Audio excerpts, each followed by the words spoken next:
This is Navaneeth from Gishnu Gears and Gears, and we are from Coimbatore, Tamil Nadu. This is the fourth time I'm participating in IPTEX, and the last 3 times I've been in Bombay. And after last time I spoke with Mr. Vasudev, and I almost fought with him that the next expo has to be in Pune.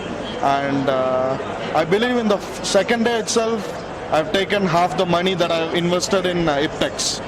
So we are very busy. Generally in any expo, India or all over the world, the first day is generally not busy. But this is the first time such an expo that yesterday, which is the first day, was really busy and we were really tired. So in colloquial language, it's very good expo, and I want this IPTEX to continue again and again in Pune, Coimbatore, Bangalore, more industrial cities rather than tier 1 cities, because engineering in this current government and economic climate, it's more dependent on the tier 2 cities because it's more cost effective.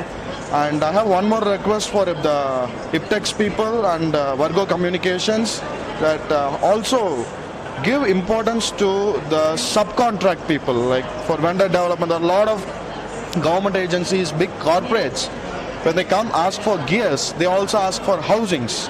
So you should have a subcontract based exhibition.